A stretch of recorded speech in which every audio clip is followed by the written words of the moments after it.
Hey, it's your friend Choice CJ here, and this is my battle versus Greg for Week 6 of the GBA D-League, Season number 4. If you missed my team builder, please go check it out. This is not a really long battle, but it's a sort of longer battle. So I don't want to waste too much time describing the team, so please just go check that out. You can see the ones that I've brought, of course, on the screen, and Greg has brought his Mega Scizor, Tapu Koko, Seismitoad, Musharna, Goodra, and his Greninja. So a lot of his mons make a lot of sense. The U-turn mons, I all definitely expected 100%. Toad definitely makes sense for my Darm. Musharna is a pretty cheeky option, actually. My Dark type, which is Drapion, has kind of a poor matchup. It doesn't check anything on his team. And so there's like a non-zero chance that, anticipating me to leave Gliscor on the bench, he brought like a Mono Psychic Musharna, and that means he can pack Moonlight and Heal Bell. So my normal way of dealing with the Musharna would be to Toxic it, but if he has Heal Bell, that's actually really spooky. Goodra makes sense as well because it's a good check to Celebi, Raikou, Suicune. It's a fire resist for Darm. Not that it takes a Banded Flare Blitz or anything, but it is still technically a fire resist. I'm really relieved not to see Yanmega. I'm really relieved not to see Gliscor, even though I think I prepped pretty hard for it. So I don't know if I'll miss out having coverage moves for other things, but I just would be kind of ashamed if I lost to like an SD Roost Gliscor just because I didn't have enough ways to hit it super effectively. In terms of leads, like I mentioned, my strategy is going to be to lead with Gligar, hoping that he leads with Koko. And then I can get off an early EQ and hit it really hard. If he doesn't lead Koko, like he leads Greninja, for example, I'm not going to U-turn on it. I don't want to reveal that I'm Scarf right away because I want to get that surprise opportunity to KO the Koko. So with that, good luck, have fun, Greg. Let's hope that this ends up being a very fun match. I hope you like both of our alts. I went with Debbie Ocean because, like I mentioned in my team builder, I just watched Ocean's 8 last night. And it was really fun. I really recommend it. And Melly Mel, the #1 D-League reject. Poor girl. Hope she's not feeling too bad about herself. So we're just going to get right on into this battle. So Gligar leads versus his Greninja. So this is not the lead matchup that I wanted. I wanted the Koko. So like I said, I'm not going to reveal my Scarf by going for U-turn right away. I am just going to hard switch on into Lottie. So there's a tough choice here between Lottie and Suicune. Both of them are sort of U-turn bait for Greninja, because then he can just go into Koko and threaten both of those mons with super effective stab moves. But I felt like Lottie was potentially better if he wants to then go into Koko. And what my plan would be is to go into Klefki, because Klefki can take the fairy move reasonably well, and I can set up a layer of spikes. And sorry, what am I trying to say? I can set up the spikes, and if he is Z-move, my Klefki can absorb the Z-move. I don't mind getting a little bit of damage on my keys, because it's not really pivotal to wall anything in this game. It is maybe nice for Goodra, but that's about it. And otherwise, I just want to get up spikes, and because I do have the priority with Prankster, I'm always going to be able to get up spikes versus his team. At least one, so that's good. That was like, because that was my thought process, I thought it was a little safer to go Lottie because I have a better response to deal with a fairy move from Koko than I do from electric move from Koko. Hopefully that makes sense. There's also a reasonable chance that I just went for Spike here, and then that means that my Lottie gets in pretty much for free, and then I can start threatening offensive moves. But if I went into Coon and he went for spikes, I don't really have a way to punish spikes. Like, he can just continue to get them up for free. So hopefully that makes sense. It was sort of the best of all of my bad options versus a lead Greninja. So anyway, he's just going to go for Taunt. Makes sense versus the Gliscor, I suppose. Or sorry, the Gligar. Not that I would want to stay in with Gligar ever, but because he could have the Water move or the Ice move. But in any case, I am just going to stay, or I'm sorry, I'm going to double into Suicune now, anticipating the Dark move. Like, it made more sense that he was going to go for the Dark move versus Lottie, just because Lottie's such a threat that it's probably worth it for him to try and get that damage off. But he does now take this as an opportunity to go for U-turn, and we're kind of in the crappy position that I just described, a moment ago with having Coco in versus Kun. So I'm going to Protect just to scout out what it is he wants to do. I don't know if he's choiced in any way, but if he is, I can potentially take advantage of that by clicking Protect and then seeing what he wants to do and then making the appropriate move otherwise. So Protect is my play of choice. I then am going to say, okay, if he wants to go for U-turn, I can go to Keys, and Keys doesn't really care that much about U-turn. And then he's going to hit me up with the Z move. He's actually going to bust the Guardian of Alola. So his moveset, at least, is U-turn plus Nature's Madness. That means that likely his last two moves are just dual stabs. Because he wants something to hit my whole team hard with Thunderbolt, and then for the mons that resist Thunderbolt, the Dazzling Gleam is going to do pretty reasonable damage. You know, things like Gligar and Swampert are going to get hit somewhat hard by that. It's a little annoying that the Guardian of Alola doesn't proc my Wiki Berry because I gave myself an odd amount of HP instead of an even amount. It's hard to, you know, was that a bad move on my part in prep? I don't think so. Like, you typically want to have the odd number more than you want to have the even number to give you more switch-ins to rocks. Not that it matters so much on a mon like Keys, because Keys is never, like, if it's Darmanitan, right? Like, there's so many times where Darmanitan switches in on rocks and then doesn't take any damage. But Keys is always going to be taking damage when it switches in because that's its job. It's a defensive mon. So the fact that having the odd HP gives me that one extra switch into rocks is somewhat moot. But anyway, hopefully that makes sense and I'm not rambling. So anyway, I don't want to die to a T-Bolt to this thing because I still want to try and set up a few layers of spikes later. And if he gets up hazards versus me, I can bring in my Keys and take that 6% from rocks and then proc my Wiki Berry that way. So that would get me back up to 70%. So it seems worth it to take Keys out and potentially give it some longevity later in the game. So anyway, he's going to go for the T-Bolt to try and kill my Keys, and I'm going to go into Gliscor to anticipate that. And so this is my play, right? Like, if he wants to just U-turn on me, that's going to be great because I can land an EQ. If he wants to hard switch, I'll still get off an EQ, which is unresisted on his team, and it's not going to reveal that I am Scarf.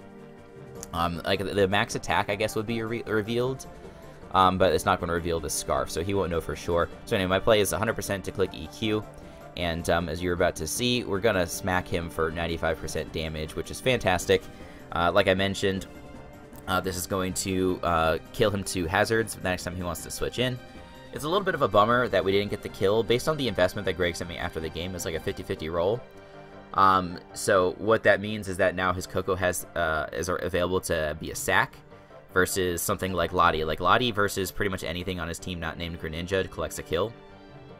But because he still has the Coco, he can then drop that in on the hazards, kill it, and then he can go into his Greninja and threaten me out.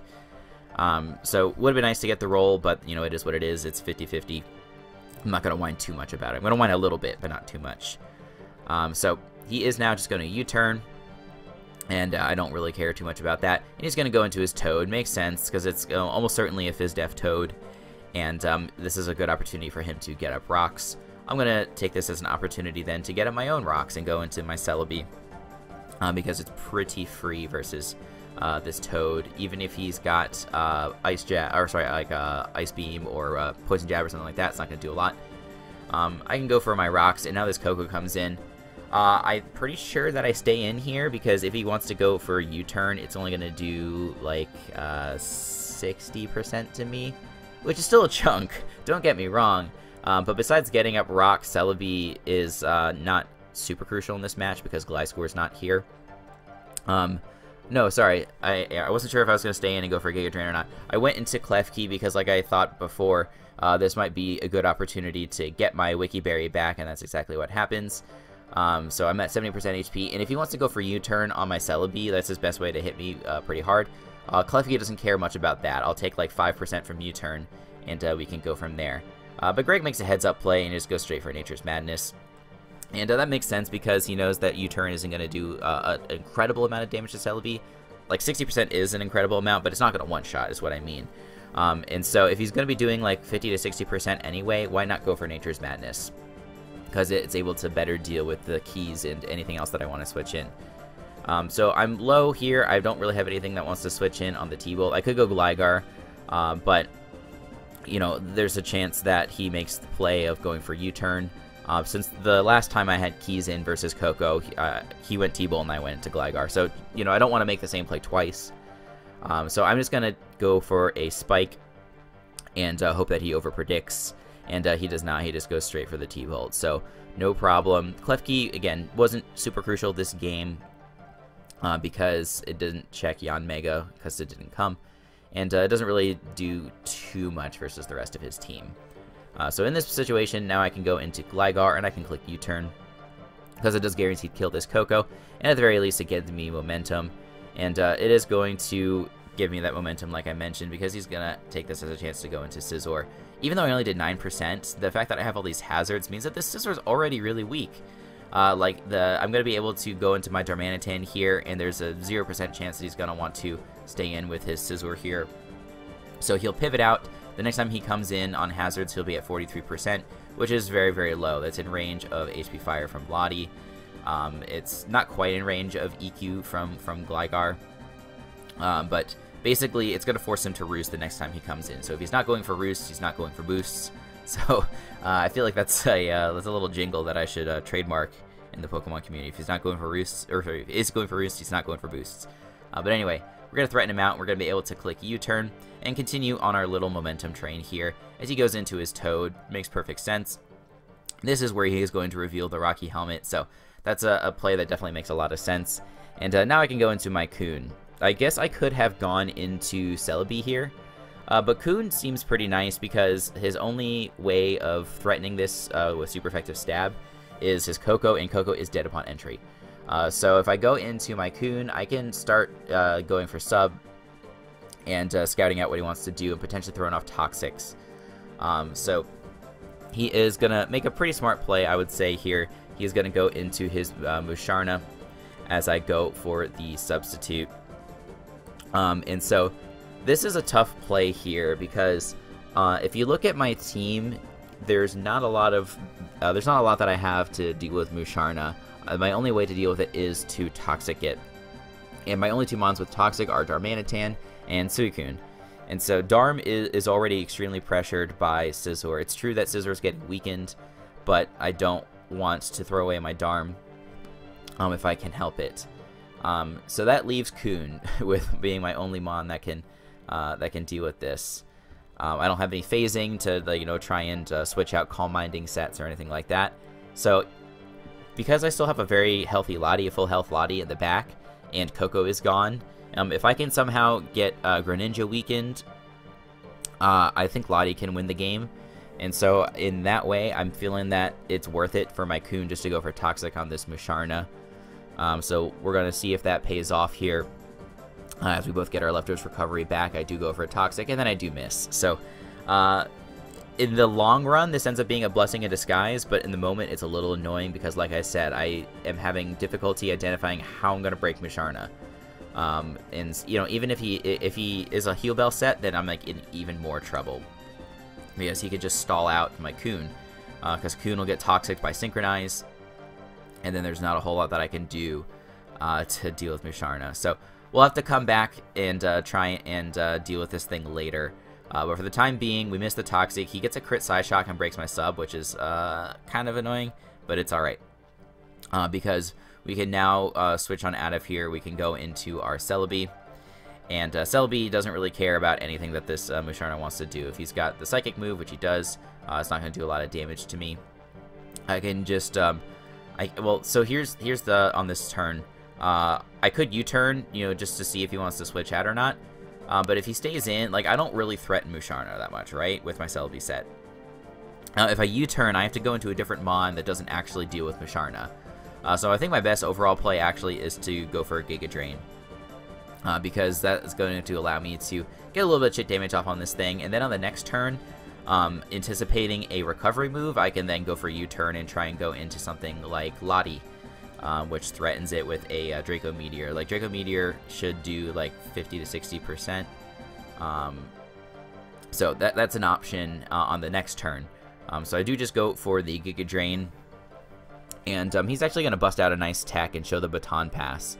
So Baton Pass is going to allow him to get into Greninja, which is definitely threatening versus me. But it's kind of the same situation as versus Tapu Koko, right? Like, because Celebi is so naturally bulky, and Greninja and Koko both have U-turn, but it's not stab, and neither of them have amazing attack stats, I can stay in here and anticipate the U-turn and try and get some damage off.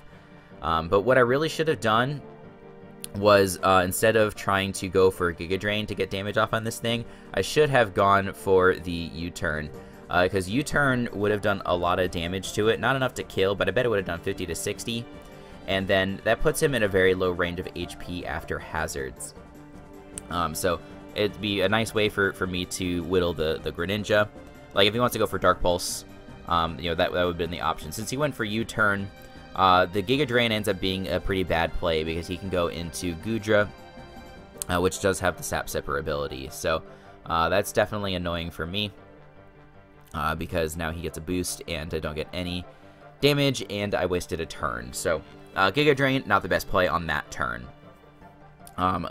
So what are you going to do? Just play better next time. I am faster than this Goodra more than likely because I am creeping a Timid Heatran. Like, I don't know if this, what kind of set of Goodra this is. It is Leftovers, which probably should have set up an alarm bell. But in any case, I am going to go ahead and U-turn on out and go into my Coon because I'm thinking, oh, well, I can, if he goes for a Draco Meteor, I'm actually pretty scared of that. My best way of taking a Draco is with Coon. So I'm going to go into that, and he's actually going to show the Substitute. So we are both having Substitute on these sets. But he is in a little bit better position because I don't have a way to hit Goodra, and he could potentially have Thunderbolt, Power Whip, anything like that to hit Coon. So in this situation, I only have 2 Mons that can really break the sub, or that I can see. Like, I guess Darm's EQ could probably break a sub, but we'd have to see. What I'm really fearing is Sub Curse, right? If he's like Sub Curse with Dragon and Ground coverage, that takes care of most of my team. And so I want to go into Gligar here, as he sets up a Curse, because if he's only max HP, if he's not like max HP, max defense, Gligar at +1, like, versus a +1 defense, Goodra can still break the sub. If he's got any defense investment, then I'm a little bit more in trouble, but like a Fizz Def Curse Goodra doesn't make as much sense. Like, you want to have more Spidef investment, or maybe have some speed investment in there. So anyway, like I said, my play is to go Gligar. I could go Lottie, but Lottie is still looking pretty nice in this match, so I'd rather not sack that. Gligar, even though his EQ is unresisted versus his team, he still has Musharna and Seismitoad, which can take 1. So I do go for the EQ, and he is going to reveal the Ice Beam. So it's like a mixed Goodra, which makes some sense. But anyway, now I can go into my Lottie here, and I can threaten out this Goodra. A nice play on my part actually would have been to Roost on the predicted Koko sack, because like Goodra is with that set is actually pretty tough for me to deal with, especially since I threw away one of my Mons that can potentially break a sub with some ease. You know, it's nice that it's not Curse, so I don't have to worry about that. Like a Darm with an EQ can potentially break the sub, and you know, we'll see how much attack investment or speed investment he has. We don't know right now. But Celebi with a Hidden Power Ice can potentially break this up. But yeah, he's going to sack the Koko as I went for the Draco Meteor, and now he can go into his Greninja. And we saw earlier this is actually a Leftovers Greninja. I don't totally get that, but that's neither here nor there. I don't have a switch into this.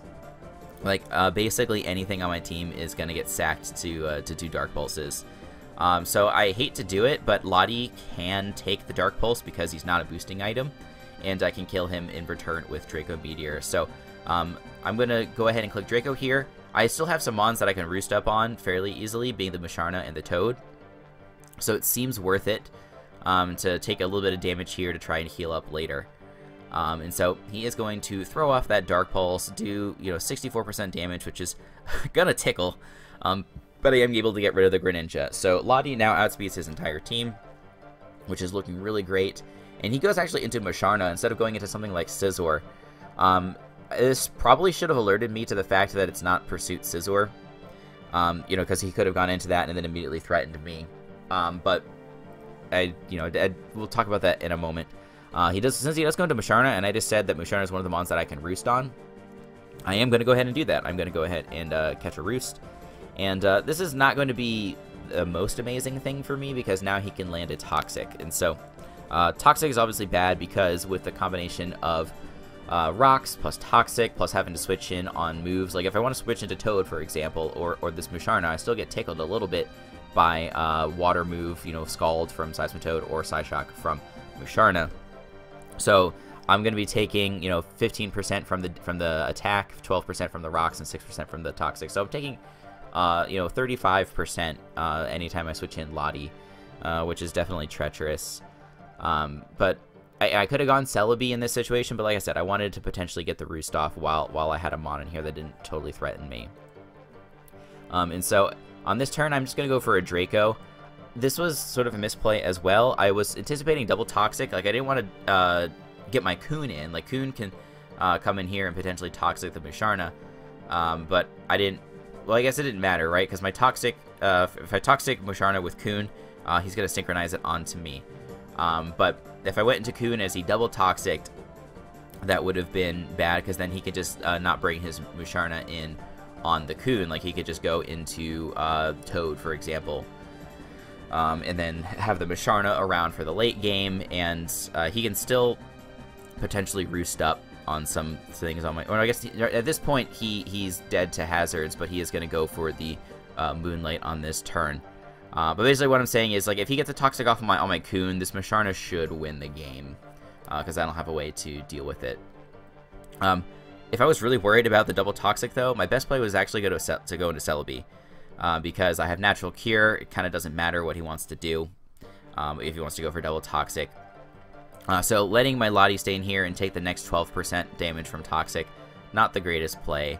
Because like I said, I'd taken like almost 35% damage if I have to switch in on Rocks, take a round of Toxic, and then take a resisted hit from something like Seismitoad. So 35% is going to put me about 20% total HP. Not fantastic for me. And I'm going to go now into my Celebi, sort of one turn too late, but it's alright.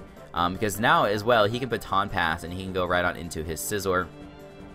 And so, even though I can U-turn pretty freely versus this thing, this does give him the free roost that I was a little bit worried about. But I'm going to go into my Darm, which is going to threaten this thing right away. And anticipating his Toad to switch in next, I can actually go for Toxic. If he wants to do something crazy, like go into Musharna as well, I can land a Toxic on that. But Musharna is pretty weak. It's got like, it's got 77% HP, so if it switches in, it's going to be at 50%. So I don't know that that's his right choice. I think so. A Toad was definitely the right choice. Toad doesn't do anything in this game besides deal with Darm. So I am going to go into Celebi on this Toad as he goes for Toxic. So this Mon has Toxic as well. So that's definitely annoying for me. I don't know how much speed this thing has. If he's got enough speed to deal with Coon, that's pretty bad. I go for U-turn, which was, again, probably not the right play because this thing is Helmet. And Toad doesn't really have much purpose at this point. Like, Darm is already at 35% HP, so it is sufficiently weakened for sure. It can die to priority from Scizor. I should have just gone for Giga Drain and not taken any Helmet and then gotten as much recovery as possible. But as it is, I'm going to go into Lottie. And like I said, I take the Rocks, I take the Scald, and then I take the Toxic. So that's going to put me at about 25% HP, but at least his Toad is going to go down, so that's nice. And now the Scizor comes in here, and so... you know, I didn't have all the information here. I didn't know what his moveset was. I've only seen Roost. I don't even know if he's attack invested or not. Based on the fact that he went Musharna last time I had Lottie, I should have suspected that this doesn't have Scizor. And then you also, or sorry, doesn't have Pursuit. And then you also look at the makeup of his team, right? Like, he is super weak to hazards on this team. And so there's a reasonable chance that he has to run Defog. And if he runs Defog, that's one less move slot that he can have for Pursuit. Like, he definitely has Bullet Punch because it's Scizor and you run Bullet Punch on Scizor. Other moves he could have, like U-turn and Knock Off. Both of those are probably better options than Pursuit if he already has Defog. But, you know, I figure here I can, like, if he does have Pursuit, I don't want to switch out and get sniped. There's also a non-zero chance that he just goes for Roost because he is going to be pretty low on HP here. You know, so if I want to switch out into Darm, he can get up to full and then deal with my Darm accordingly. Because Darm, like, if it switches in one more time, it's at 10%. And then he just bullet punches and kills me. So he could roost and get up to max HP that way. So I was like, okay, I don't want him to pursuit me, and I don't want him to get up to full. So I'm just going to stay in an HP fire. But he is just going to take me out with the bullet punch. So a little bit of a tough play. Again, I didn't have a perfect information. Maybe I had enough information to determine that he wasn't going to pursuit. But I couldn't know for sure. And I think Hidden Power Fire on a potential roost is also a pretty reasonable play. So what can you do? I'm going to go into Kun here because Kun is still looking pretty good in this game. At this point, I don't want to get off a Toxic on the Musharna because Kun is the only way that I can win now without the Lottie being in here. But he's not going to want to stay in with Scizor, and he's not going to want to stay with Scizor and risk the Scald Burn. He'll prefer to go into one of his other Mons. The reason that Darm isn't the play here is because, one, he can just Bullet Punch and kill me, and two, like, I'd rather catch him on like a U-turn or Bullet Punch after he comes in on Hazards again, because I can then get off that Rocky Helmet and then get him a little bit weaker. Like, if he switches out now, he takes another 24% to Hazards coming back in, he'll be at 38%. I switch in Darm on whatever move he chooses to go for next, he takes 17% from Helmet, and then that puts him at like 20%. And if he's at 20%, he's in range of Kun's Scald. So at this situation, he's not going to be able to, like, I'm not going to be able to kill him with Kun's Scald if I bring in Darm hard here. So hopefully that makes sense. I am just going to go for the substitute, as he is going to go hard into Musharna. And so, like I said, I don't want to try and Toxic this thing. Instead, I'm just going to go for Scald Burns and, I'm just going to go for Scalds and hope that I don't get the burns. Trying to go for as many turns as possible without getting burned, because then he's going to synchronize the burn onto me. Of course, getting synchronized with burn is better than getting synchronized with Toxic, but I still don't quite want to do that. So I do go for Scald. Probably Protect would have been a good play there, because I could get a little bit of HP. But I chose to go for Scald instead, and I do get the burn, so I do get synchronized. He goes for Psyshock, which does not break my sub. Because I am burned now, there is no value in protecting because I don't actually gain any HP. So I'm just going to Scald again. And I'm trying to force him to go for as many Moonlights as possible, because he does only have 8 PP on Moonlight, which means that versus my Kun, each PP is using 2 instead of 1. So I think at this point he has 3 Moonlights left, actually. And now he's going to take this as an opportunity to Baton Pass into his Goodra. And this thing is very low. It's not quite so low that he can't sub up. But this is a very interesting turn here. So we are just going to click Toxic. And he's actually going to go for EQ and outspeed us. So this means 2 things. One is that he is definitely a fast Goodra. Doesn't have to be max speed, but it's enough speed for my Vinkun. And so, because I'm not like a traditional Vinkun with a max speed Timid, this is pretty bad because, like, he went for Earthquake this turn, figuring that he couldn't sub on me, right? Like, if I outspeed him, I mean, he's gonna get Toxic either way, right?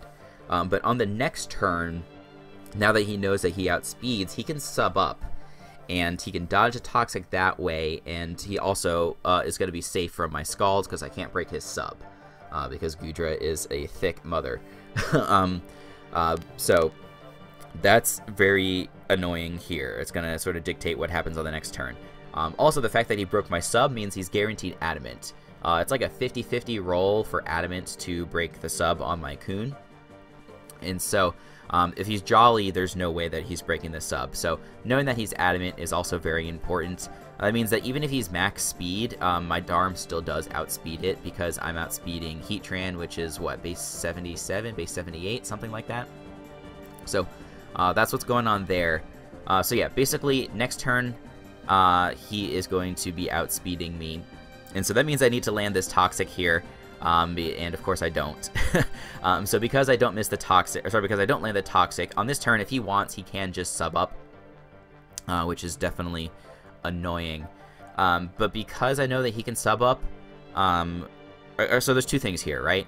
If he wants to sub up, I'm gonna go into Celebi. That's gonna be my play. If he wants to sub up, I'm gonna go for Hidden Power Ice and hope that I break it.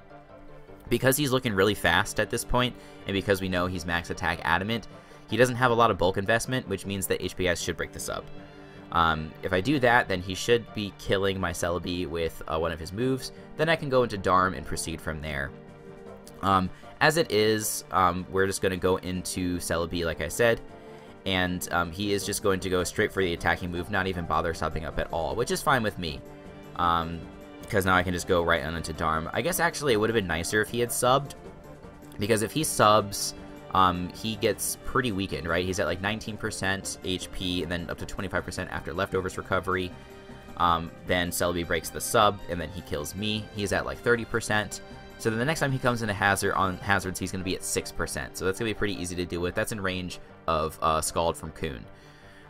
So sub would have been a better play for me, but he smartly just goes for Power Whip to give Goodra the most amount of HP possible. Like, Power Whip was collecting a kill on any Mon on my team. So because Coon is outsped by this Goodra, my only play is to go Darm and threaten a Toxic with my Darm. But he knows that Goodra is his win condition, so he's not going to let me Toxic this thing. He's going to go either into Scizor or Musharna. And so that means my play is to click Fire Punch, and he is going to go into Musharna. And we are going to be able to 2-KO this thing, which is quite nice. And then, so then he has a question here. Is he going to go into Sizz next, or is he going to go into Goodra? I don't think that Goodra makes sense for the same reason as before, because he does not want to get Toxic. I guess Toxic would be okay, because, it wouldn't be great, right? If he gets Toxicked, he can still take me out with the EQ, and then my Coon comes in, and he can outspeed me and Power Whip me, and it's not a big deal. He will come in at 25%. After that first turn of Toxic, he'll remain at 25% due to Leftovers. I go into Coon, and I get a Protect. He takes 6% after Toxic and Leftovers, and then he still Power Whips me. So there's nothing that I can do there. So Goodra could have been a play, but, you know, he goes into Scizor, because that's the play that makes the most sense. He could just go for Bullet Punch here and take me out. At least because he goes for Bullet Punch, I do get off the Rocky Helmet, which is going to put my Coon, put him in range of my Coon's Scald. And so we are going to click that. His only play, or his best play, I guess, is just to go for Roost in hopes that I do something weird. But I'm not going to do that. I am just going to Scald. I think even if he went into Goodra to take the Scald and I somehow burned, that wasn't going to matter because he still outspeed, so he can get off 2 Power Whips versus me, which is enough to KO. It would only matter, of course, if he misses one of his Power Whips. He makes the smarter play and just lets Sizz go down. And then in this situation, I'm pretty sure I clicked Toxic, but I basically need him to miss like 3 Power Whips in a row, and he doesn't even miss one, so he's going to take me out. If he did miss that one, and then I scalded him and somehow burned him, he's at about 15% HP. He cannot kill me with the next Power Whip, but my next Scald will not kill him. He'll still be at about 5% HP, and then he can just follow up with an EQ and take me out. So, Coon's going to go down, and I don't think there's any way that Goodra would not kill Coon in that situation, and we're going to catch a very narrow 1-0 loss. So, bummed to catch yet another L in the GBA D-League, but this one was really close.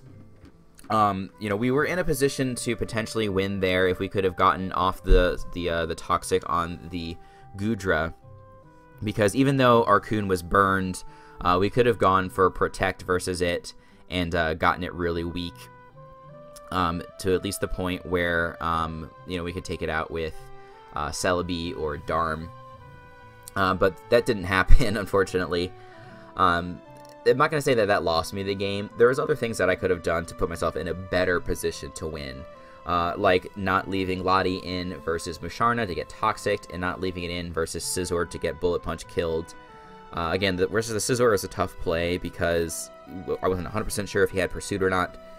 Maybe it was slightly more likely that he didn't, but there's still the off chance that he went for Roost.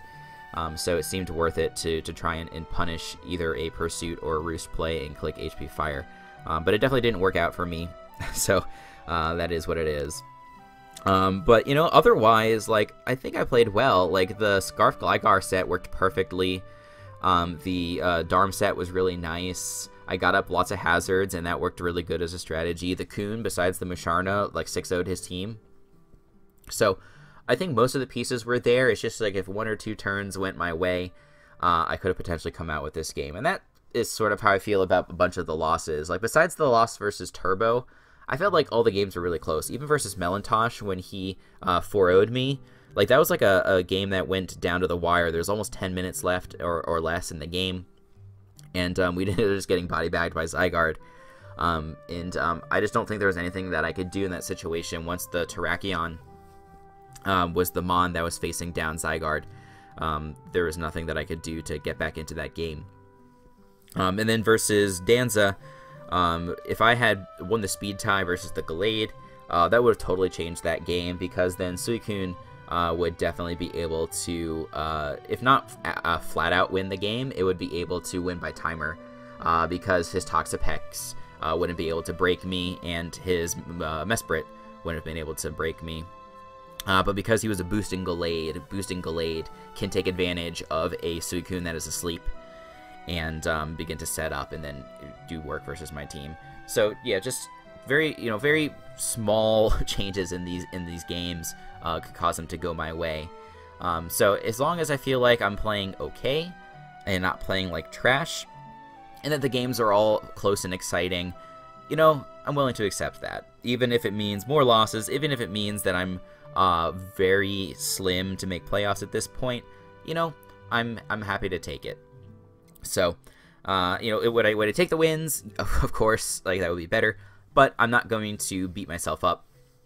You know, I'm just trying to have a good time. This is a great opportunity to be in D-League and be fighting with a lot of really talented coaches.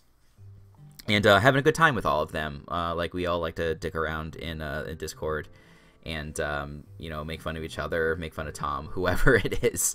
It's a lot of fun. So, I'm here having a good time, and I hope you guys are having a good time watching my games and everyone else's games, of course. And if you are enjoying all of that, would encourage you guys to leave a sub and leave a like on the video. Make sure you go down to the description below and check out all of our other GBA D-League coaches. They would really appreciate your support, of course. I'm going to sign on out of here. I've got to get ready for my match versus Leo, which is going to be happening next week, so make sure you tune in for that. And make sure you check back to my channel for other gaming Pokemon content. So until the next time, I'll see you guys later.